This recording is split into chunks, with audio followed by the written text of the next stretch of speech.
Muy bien, amigos y amigas, sean todos bienvenidos a este tercer episodio de nuestra tercera temporada de Misión Reforma Podcast. ¿Tercero? ¿Tercero o cuarto? ¿Tercero? Mira, tuvimos el primero, pauta al aire. ¿Ya? No, pues cuarto. El cuarto, porque... Muy bien, amigos y amigas, sean todos bienvenidos a este cuarto episodio de Misión Reforma Podcast. Esta tercera temporada de Misión Reforma Podcast. Hoy estoy como en otra habilidad. Sí, son detalles. El día de grabación y como que se me cambió todo el panorama. Oye, antes de todo, ¿cómo estáis? Bien, muy bien. Qué bueno. Lleno de ánimo. Se viene un tema súper bueno. Potente. Súper bueno. Así que tiene hartas aristas que obviamente no vamos a poder tratar. Así que mejor terminemos el podcast aquí. Amén. Esto fue todo. No hay nada más que decir. Un tema muy bueno, muy bueno. Así Sí. que escúchenlo. Eso es, sí. Tenemos que saludar como siempre a nuestros amigos de CIM Literatura Cristiana. Recuerden siempre buscarlos ahí en sus redes sociales. Y obviamente no se olviden de suscribirse, de dar like, seguirnos, buscarnos en redes sociales, etcétera. Lo que sea que a Guillermo no le gusta que hagan, pero háganlo, por favor. Sí. Bueno, Guillermo, hoy día ya lo adelantamos un poco, tenemos un temazo. Temón. Un temón de aquellos. Que aparte está ebulliendo, está efervesciendo en la realidad nacional. Sí, realidad y nacional. no hace poco tiempo, ¿eh? No. Yo te diría que ya hace un par de años que estamos viéndonos bombardeados de visiones, de ideas, Sí. de pensamientos, ¿cierto? De hechos que justamente, han ocurrido. justamente. Así que, Y vamos a hablar de un tema que siempre se nos dijo que no había que hablar en la mesa. Ni de religión, ni de fútbol, ni de política. ¿Por qué? Porque es un tema que como que crispa los ánimos. Sí, ¿cierto? sí. Es como que, no sé, pues, enfrentes a alguien que es de la U de Chile, un equipo... No sé si habrá alguien que nos escuche desde afuera, pero un equipo de fútbol que son como el clásico de clásicos, U de Chile versus Colo-Colo. Y es como que poner a hablar a esos dos de qué equipo jugó mejor o quién está andando mejor en el campeonato. Claro. O sea, es O sabido. a quién le robaron más. Claro, y el penal y la cuestión, no sé.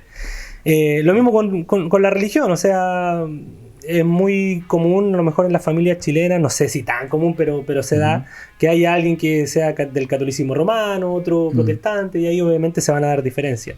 Y así también en el ámbito político. Y yo creo que más de alguno de nosotros ha pasado por una situación... Sí, y uno puede ver cómo la visión de cuánto se trata este tema va cambiando en función de las generaciones. O sea, hay generaciones que son súper silenciadas en relación a este tema, ya sea por la época en que nacieron o por las experiencias que le tocó vivir a cierta generación. Pero se da que son más silenciadas y otras que son más activas, más movimentadas en esta área. Y así se va dando este tema. E incluso dentro de la iglesia nosotros podemos ver generaciones o denominaciones o grupos de hermanos que entienden que por ningún motivo la política debe entrar en la iglesia. Claro. Se debe discutir en la iglesia. Y otros que entienden que la política solamente gira en torno de una posición, o sea, la política en la iglesia gira solo en torno de una posición política específica. Claro. Ya sea de un lado o de otro. Sí, y a lo largo de la historia, aquí en Latinoamérica sobre todo, la iglesia se ha visto involucrada tanto en un lado, en un bando, como del otro. O sea, Claro. en algún momento la llamada teología de la liberación tuvo harto auge en Latinoamérica sobre todo, que era un pensamiento más de izquierda, pero también hubo otro evangelicalismo más importado quizás de Estados Unidos con una visión política más de derecha. Claro, totalmente. Y obviamente eso y el hecho de que tú mencionabas que en la iglesia se ha dicho que no hay que hablar de política ha producido justamente esos errores. ¿Por qué? Porque no nos ha dado el tiempo de reflexionar de política, de reflexionar por qué creemos lo que creemos o por qué pensamos lo que estamos pensando o haciendo lo que estamos haciendo en el ámbito político. Y también parte de cierta forma por una dualidad, ¿cierto? Sí. Una dualidad del pensamiento, de que lo espiritual es solo lo que tiene que estar en la iglesia y la política pertenece al mundo, por lo tanto entonces la iglesia, como es espiritual, no se involucra en política, menos en la iglesia, porque no corresponde. Y yo creo que esa es una visión, no sé si obsoleta, pero que nunca tuvo mucho sentido en realidad. Sí, es como un alfabetismo dualista. Una versión, cachala que te tire. Lorea lo que dije. Eres un personaje de la antigüedad. Frases célebres. Sí. Pero es como este dualismo que decías tú, de en la iglesia es una cosa, la política es otra, no se mezclan, no se trabaja. Eso ha generado que hoy en día las generaciones tengan que moverse en esa área y lo hagan sin parámetros cristianos o con parámetros cristianos bastante débiles. Claro. Bastante débiles, sin sustento, y simplemente comulgando con una idea o con la otra, sin una capacidad propositiva. Justamente. Y eso es un poco lo que queremos hablar en el podcast también. Claro. Y ahí yo creo que hay un punto muy, muy interesante que tocar, y es la política finalmente como un sistema de idolatría. Uh-huh. Y la idolatría política, por así decirlo. Sí. ¿Por qué? Básicamente porque la política se asemeja mucho a la religión. ¿En qué sentido? Y muchos escritores han llegado a decir, por ejemplo, y no con esto quiero decir que sea la única visión que presenta rasgos como religiosos, pero por ejemplo el marxismo, muchos han dicho que se asemeja más a una religión que a un sistema político. ¿Ya? Y con esto no quiero dar lugar a que haya otra posición que sea mejor y que de esa tenemos que creer, ¿no? Aquí le vamos a tirar a todos, ¿ya? Porque todo hay algo que no concuerda mucho con la escritura, ¿ya? Y así también otros sistemas, como estoy diciendo. Pero es cosa de hablar con alguien que esté casado con una idea política y te vas a dar cuenta de que es como muy similar a que se congregue o sea miembro de una iglesia evangélica, mormona, etcétera, como sea. Tienen reuniones, tienen liderazgo, hay... De repente, no sé si has escuchado los discursos, son casi como un sermón, hay muchos rasgos y elementos casi litúrgicos. Sí, Hay algunos que han dicho, no sé, totalmente. pues las marchas, por ejemplo, tú ves rasgos litúrgicos, así como las performances y todo ese tema, son ya casi liturgias que tienen que estar en una marcha para que una marcha sea realmente una marcha, ¿cachai? Sí, lo que diría un cristiano, esto es lo que tiene que haber en el culto para que sea un culto. Sí, son liturgias, y las liturgias buscan trabajar con el corazón. Hay un autor que tiene apellido Smith, no sé si lo recuerdas, que habla de las liturgias del corazón. Sí. En este momento James Smith. Creo que es. J.K.A. Smith, creo que es. Sí. Entonces él habla de las liturgias del corazón y muestra cómo nuestro corazón fue creado para aprender por medio de liturgias, por medio de ritos, por medio de formas estructuradas, por medio de hábitos. Y de esa forma Dios formó nuestro corazón para el aprendizaje. Y es ahí donde... ¿Dónde? Bob Esponja estaba caminando por ahí. Saludos, Bob Esponja. Es ahí con sus botas rechinantes. Es ahí donde debemos estar atentos, porque si es algo que forma nuestro corazón, ese corazón va a ser movido o a amar a Dios o a amar cualquier otra cosa. Y los movimientos políticos son precisamente una producción humana que busca cautivar y robarse nuestro corazón, robarse todo el amor que nosotros tengamos que está dirigido a Dios. Claro. Y por eso que se dice que es un sistema finalmente, en últimas consecuencias, idólatra. ¿Ya? Porque igual pone la creación, pone algún elemento de la creación por encima del creador, y eso ya nos lleva a la idolatría. Y nosotros el podcast pasado, ¿te acuerdas? Mencionamos algunos principios que uno tenía que identificar de repente en las películas mismas, o cómo se nos quería transmitir cierta idea a través de una producción cultural, de identificar ciertos elementos. Y hay podríamos decir, tres elementos principales en la historia que se repiten en muchas de estas idolatrías o sistemas filosóficos, políticos. Y tampoco aquí podemos hacernos ¿cómo se diría? Lo ingenuo. Cada uno tiene una visión de política, querámoslo o no. Sea que alguien diga, no, yo soy de derecha, o yo soy de izquierda, o yo soy de centro. Sea que lo digas o no lo digas, hay una visión política y tienes que lograr identificar, y tanto nosotros también, lograr identificar cómo esa visión política muchas veces nos lleva a la idolatría y a identificar en la creación un elemento redentivo, por así decirlo, o algo que nos va a traer verdadera bienestar, en este caso, que es lo que busca básicamente el orden, la política, el orden social, ¿cierto? Cómo vivir en comunidad y poder progresar y tener bienestar. Claro. Y ahí, por ejemplo, vienen a colación esos tres elementos, que yo sé que tú lo sabes, que son... creación, caída y redención-consumación. Redención-consumación. Entonces, las ideas políticas se asemejan mucho y caben dentro de esa misma lógica, por así decirlo. Porque, por ejemplo, si uno ve las ideas de derecha, por así decirlo, o el liberalismo político, entiéndase como una filosofía política que surge como en el siglo XVII más o menos, XVII-XVIII si no me equivoco, con este de apellido Smith. También, otro Smith. Después John Stuart Mill, y otros personajes de la historia, von Hayek, Milton Friedman, entre otros. Ellos proponen estas ideas. Básicamente se nos dice que hubo un momento en que el hombre, no sé, pues, estuvo en una libertad original, por así decirlo, en un estado de naturaleza. Sin embargo, este hombre por alguna otra razón cae o tiene un estado de opresión, ¿cierto? Y es necesario que este hombre sea o vuelva a ser libre. Y ahora, cada filosofía política de corte o de cuño liberal va a identificar la libertad original con algún momento en que el hombre fue realmente libre, va a identificar la opresión o eso que no le permite ser libre, probablemente con otra ideología política que va a decir, no, mira, esto es lo que al hombre no lo deja ser libre y de eso es lo que el hombre tiene que deshacerse. Y ahí va a venir la verdadera libertad y finalmente la liberación total, por así decirlo, donde el individuo va a poder progresar sin límites y vivir cada uno feliz para siempre.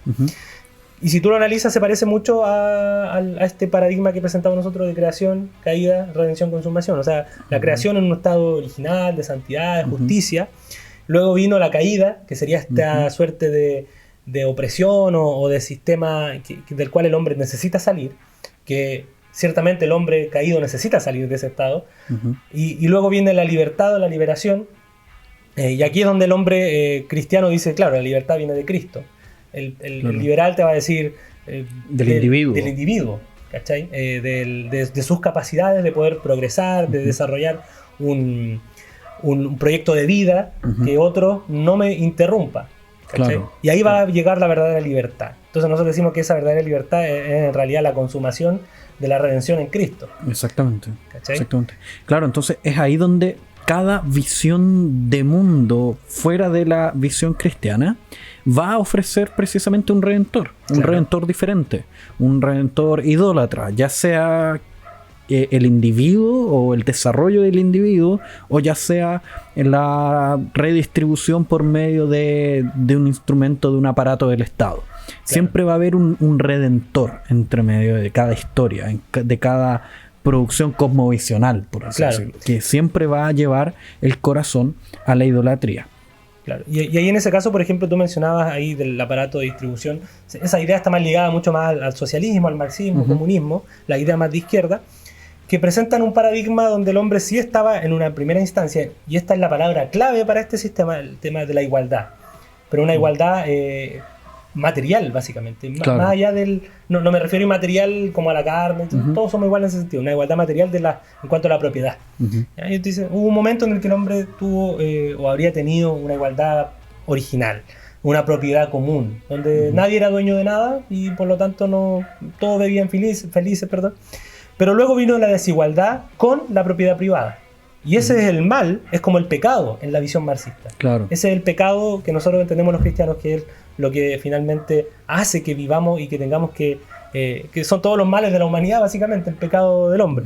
Pero para el marxista, para el socialista, la desigualdad, ese es el verdadero problema. Y de eso es lo que el hombre tiene que deshacerse, la sociedad, y por lo tanto, todo tiene que ser del Estado. Todo dentro del Estado. Entonces, el cuidado que debe tener el cristiano, el creyente, es, al relacionarse con política, es evitar con que estos elementos se tornen identitarios, se tornen parte de su identidad. Eso es nefasto. ¿Por qué? Porque cada una de estas visiones de mundo, de política, nacen desde presupuestos idólatras, como ya hemos repetido varias veces, desde doctrinas de demonios. O sea, suena raro, pero con doctrinas de demonios me refiero, y la escritura se refiere a toda doctrina que no nace de la palabra. Toda doctrina que no nace de la palabra, para la escritura es una doctrina de demonio. ¿Ok? Entonces, partiendo de esa base, nosotros entendemos que todos ellos nacen de presupuestos idólatras, de visiones del mundo idólatras, de visiones del mundo equivocadas. Ellos están leyendo la realidad sin tener sin tener la creación de Dios, sin tener la palabra de Dios para interpretarla. Entonces, por lo tanto, van a llegar a conclusiones inadecuadas. Entonces, por ejemplo, donde el hombre para la escritura es una determinada cosa, es un ser que está destinado al fracaso por causa de su pecado y necesita de Cristo para ser redimido, etcétera, etcétera. Para ciertas visiones del mundo, el hombre puede ser un ser naturalmente bueno. Claro. O naturalmente neutro. Y que la sociedad lo corrompe. Pero naturalmente es bueno, claro, y así sucesivamente. Y es una visión equivocada de la realidad que va a llevar o que lo va a llevar a tener visiones inadecuadas o respuestas inadecuadas para ese problema. Claro. Entonces el cristiano debe ir un paso atrás, mirar esos elementos y empezar a recortar por aquí y por allá y a observar. Entonces ahí viene la pregunta. Entonces, ¿cómo hacemos política desde el cristianismo? ¿Cómo hacer política? Si sabemos que todas las visiones políticas que puedan existir a nuestro alrededor están destinadas al fracaso por causa de su ceguera hermenéutica, su ceguera en la capacidad de interpretar la realidad, entonces, ¿cómo nosotros nos relacionamos con la política? Claro. ¿Cómo hacerlo? Y eso es súper importante porque la respuesta tradicional de la Iglesia ha sido no proponer nada, alejarse. Claro, o adoptar una, lisa y llanamente una y nada más, o alejarse como tú dices. Claro.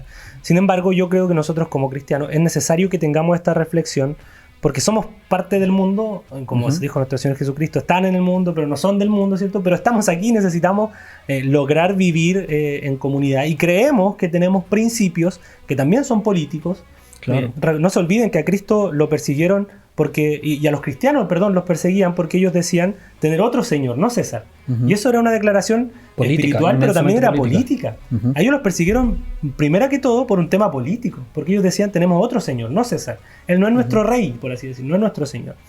Entonces, en ese sentido, nosotros como cristianos también estamos llamados a hacer esa misma confesión. Cristo es nuestro Señor. ¿Ya? Pero ahora, claro, no vamos a ir al Congreso y voy a decir Cristo es el presidente de esta nación y que no haya presidente. Claro. Obviamente estamos en un sistema que quizás no es perfectible, obviamente, es mejorable. Pero y ahí entra el tema. ¿Qué podemos hacer nosotros como cristianos para ofrecer principios de vida en sociedad, de vida en común, para la economía, para soluciones, no sé, de educación y de todo el tema? Obviamente la Biblia no tiene un programa político. Un programa de gobierno. Un programa de gobierno que está súper de moda. No tiene la cifra exacta, dirían algunos otros por ahí, un candidato que tiene problemas con la cifra. Y entonces, en ese sentido, primero, ¿cuál es mi invitación? Haciendo un resumen del punto anterior, no comprarse el cuento de la política tradicional, por así decirlo, y no politizarlo todo. O sea, no todo se resuelve con una ley. Y ahí entra el tema de poder vivir en comunidad, no necesariamente politizando todas las cosas. ¿Ya? Y ahí, por ejemplo, yo creo, volviendo ya, entrando al punto 3, nuestro tercer punto, por ejemplo, nosotros tenemos que hablar de ética. Hay alguna ética cristiana y la ética tiene mucho que ver con la relación que tenemos con otros, ¿cierto? La vida en común, la vida en sociedad. Por ejemplo, la Biblia nos da principios de ocuparnos de los pobres. En Chile hay un problema de pobreza. ¿Y quién se está haciendo cargo, por ejemplo? El Estado se supone que tiene que hacerse cargo de ese problema de pobreza. Pero ¿y qué está haciendo la Iglesia? Si Dios se encomendó a la Iglesia, en este caso, al cuidado de los pobres, de la viuda, de los huérfanos, del extranjero. Y ese es un tema muy muy fuerte hoy en día en Chile. El chileno se ha dejado ver, se decía que el chileno, ¿cómo era el dicho? Trata bien al amigo cuando es extranjero. Y verás cómo en Chile. Eso. Pero se ha dejado ver también otra cara de Chile, que es, no sé si ocupar la palabra xenófoba, pero ha mostrado rasgos de eso. ¿Cachai? A lo mejor hay otras razones, ¿no? A lo mejor la razón principal no es que sea de otro país, quizás hay también otros factores. Pero no somos así con los alemanes, ni con los estadounidenses. Entonces, en el fondo, y aquí es muy mi opinión personal, ¿cómo lidiar con la política ahora que somos cristianos y entendemos que son idolatrías, pero también entendemos que, como en el caso del pueblo de Dios en Babilonia, debía cultivar, debía sentarse, debía trabajar, debía actuar, debía producir cultura, etcétera, etcétera? Entonces, ¿cómo nosotros, sabiendo que es idolatría, que no debo entremezclarme con eso, pero al mismo tiempo tampoco debo aislarme, cómo debo trabajar? Yo creo que el cristianismo, y nosotros como cristianos, debemos trabajar en dos vías. La primera es más observadora quizás, claro, y la segunda es más propositiva. ¿A qué me refiero con esto? La primera tiene que ver con mirar los momentos de verdad en las producciones políticas de nuestro tiempo. ¿A qué me refiero con esto? Nosotros sabemos que son producciones idólatras, ¿cierto? Sí, pero también sabemos que Dios gobierna todas las cosas y en su providencia mueve incluso al más impío a tener momentos de verdad, claro, a tener momentos en los cuales por causa del amor que Dios le tiene a sus hijos, utiliza de su misericordia común, por así decirlo, para utilizar al más impío de los impíos, para tener un momento de verdad, una producción que está de acuerdo a la palabra. Entonces, nuestro primer objetivo es mirar las producciones políticas presentes y extraer las perlas, esos momentos de verdad, del medio del barro. Extraer esas perlas que están en el barro, limpiarlas y a partir de ahí entender que hay algo que está correcto en tal o cual visión de la política. Esa es la primera forma de trabajar con política desde la idea cristiana. La segunda, que es una que no existe, creo yo, no existe actualmente en Chile, a pesar de que hay algunos esfuerzos que están naciendo, pero propiamente tal como un sistema político no existe, que es esta idea propositiva. Evaluar la escritura, sentarse, tener varias horas sentados en las escrituras y empezar a elaborar proyectos que muestren o que desarrollen la visión o la cosmovisión cristiana en un proyecto político, que plasmen la cosmovisión cristiana en un proyecto político. Ejemplos de eso tenemos en Holanda, el caso de Abraham Kuyper, claro, y el proyecto antirrevolucionario de aquella época, y así también en otros movimientos, Van Til, un poco más cosmovisional, pero creo que eso nos falta también, un proyecto propositivo. Ahora, eso es de aquí a 1 año, de aquí a 2 años, de aquí a 5 años, yo creo que no. Yo creo que eso parte desde el trabajo eclesial, claro, con los niños, sí, con los adolescentes, en los cuales podamos formar niños que no crecen en una escuela dominical que les hacen dibujar una oveja o colocarle algodón a una oveja, claro, sino que nace desde un proyecto educativo que busca enseñarles una cosmovisión reformada para que en el futuro sean profesionales realmente cristianos, claro, que sustentan una cosmovisión adecuada y que pueden ejercer su labor de abogado o de cientista político o de ingeniero desde una perspectiva totalmente cristiana, sí, y no una perspectiva separatista, dualista. Claro. Claro, y eso yo creo que obviamente es un cambio cultural evangélico, por así decirlo. Totalmente. Un cambio en la cultura evangélica chilena y yo creo que diría latinoamericana, que quizás donde más se puede ver esto y esta como aversión a la política, aunque yo creo que igual es un fenómeno evangélico a nivel mundial. Pero ese cambio se produce, como tú bien decías, desde la base, desde abajo, y probablemente no vamos a ver ese cambio mañana ni en 5 años, quizás tengan que pasar 10, 15 años. Y tampoco se trata de conllevar cristianos al Congreso. No por eso Chile va a ser para Cristo. En ese sentido, como digo, es un cambio cultural eclesiástico que de otra forma también produzca un cambio cultural a nivel nacional. Claro, y esos cambios culturales toman generaciones, o sea, no una generación, son 40 años, 50 años más o menos. Eso es lo que podría, si es que hacemos bien el trabajo, en el sentido de si es que nos ponemos las pilas y comenzamos a pensar y a hablar de estos temas. Y digo pensar porque nuestra cultura valora mucho más. Yo digo que son dos cosas que tienen que hacerse ambas, pensar y actuar. Pero vivimos una cultura mucho más pragmática que valora más la acción que el pensar. Y es como que el pensar fuera sinónimo de no hacer nada. Es como que estás estudiando, así como que de repente te ven tus papás, no sé, papás que a lo mejor trabajaron en la obra y qué sé yo, y te ven ahí estudiando y ¿qué estás haciendo? Pero ¿cómo te cansas si no estás haciendo nada? No, estaba estudiando, estaba pensando, y eso también involucra esfuerzo. Entonces también hay una cultura que no da lugar a al pensamiento crítico y a la vida intelectual, a la tarea intelectual, trabajo intelectual que nosotros tenemos que retomar. Insisto, yo creo, y aquí nuevamente soy enfático con esto, que la clave está en los adolescentes, niños, claro, incluso jóvenes. Yo creo que incluso podríamos ya pensar en algunas generaciones del desierto, que ya las perdimos. Están perdidos. Las perdimos, sí, lamentablemente.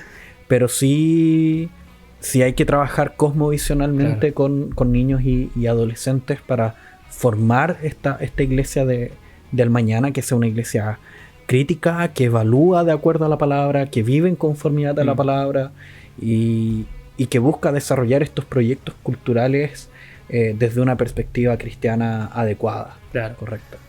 Y bueno, respecto al tema, yo creo que se puede hablar mucho más. Igual, muchas horas más. Yo siento, a lo mejor nos van a disculpar si quizás como que tiramos mucho como para ciertos lados y como que no concretamos más la idea, pero es que es tanto que no cabe en un podcast. Entonces ahí hay un libro que a mí me gustaría recomendar, que se llama Para cambiar el mundo, de James Davison Hunter, se llama. De editorial Peniel, está en español. No sé si, yo creo que unos amigos lo pidieron y lo mandaron a buscar a Argentina, creo. No sé si estará ahora en Chile, porque esto fue como hace 4 años.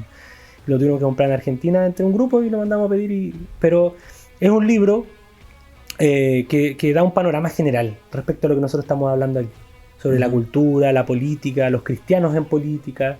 Un libro bastante interesante, y el autor es, creo que si no me equivoco, doctor en sociología en Estados Unidos, no sé, un hombre muy preparado, profesor de universidad igual, y es un libro que a mí me sirvió mucho para entender ciertas cosas.